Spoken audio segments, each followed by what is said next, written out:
idza wajaba 'alal muslim ayat luba al ilma wa in kana fi hadzal mahali al ba'id. Ketika telah diwajibkan kepada umat Islam untuk menuntut ilmu,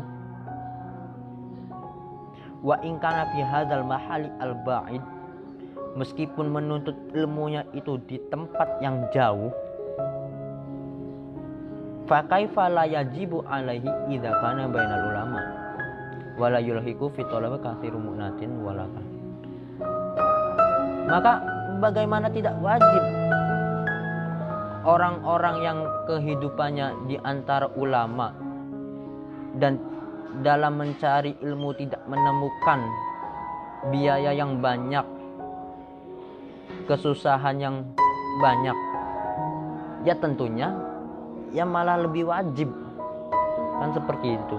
Ketika telah diwajibkan kepada umat Islam untuk menuntut ilmu, meskipun menuntut ilmunya itu di tempat yang jauh, di negeri Cina, itu kan juga wajib, ke negeri Cina pun juga wajib, maka bagaimana tidak wajib orang-orang yang kehidupannya di antara ulama dan dalam mencari ilmu tidak menemukan biaya yang banyak dan kesusahan yang sangat, ya tentunya malah lebih wajib. Gini, dalam ilmu fikih itu ada istilah jahil. Dalam ilmu fikih, jahil itu terbagi menjadi dua. Yang pertama jahil ma'dzur, yang kedua jahil ghairu ma'dzur. Nah, jahil ma'dzur biasa diartikan seperti ini: jahil kebodohan yang bisa diuzuri, yang bisa dispen. Itu adalah ada 2 poin bisa dikatakan jahil ma'dzur. Pertama, dia baru masuk Islam meskipun dia berada di lingkungan orang-orang muslim, di lingkungan pondok.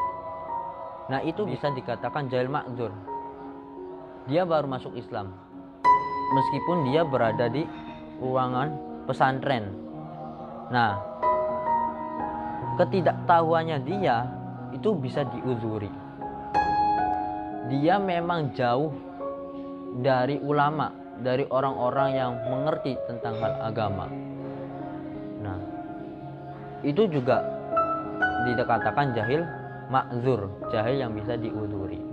Kalau seumpama orang-orang yang dekat, orang-orang yang sudah lama Islamnya, dekat dengan ulama, dia tidak ingin belajar agama, maka bagi dia bisa terkena dosa yang berkaitan dengan kewajiban yang harus dilakukan. Seperti itu. Berarti orang-orang yang di dekat pesantren yang tidak ingin belajar, saya tidak tahu. Biasanya alasannya, kenapa kamu seperti ini? Saya tidak tahu. Nah, alasan seperti itu tidak bisa dianggap. Disebabkan apa? Disebabkan bisa babi taksirihi minat ta'alum. Disebabkan karena dia ceroboh, tidak ingin belajar agama Islam sudah lama, ulama dekat kok kenapa nggak tanya, kan seperti itu. Nah, maka bagi dia ketika melakukan perbuatan kewajiban yang harus dilakukan dan dia tidak tahu, ya dia terkena dosa. Jahil yang bisa diuzuri itu baru masuk Islam meskipun di antara ulama. Yang kedua, Islamnya emang jauh dari ulama, bu'din anil ulama. Ya berarti kalau jahil ghairu ma'dzur mengecualikan yang orang-orang yang dekat, orang-orang yang Islamnya sudah lama dan dia tidak mau belajar, yaitu berarti jahil ghairu ma'dzur, bodoh yang tidak bisa diuzuri, alasannya tidak bisa dianggap. Betul. Jadi seperti itu.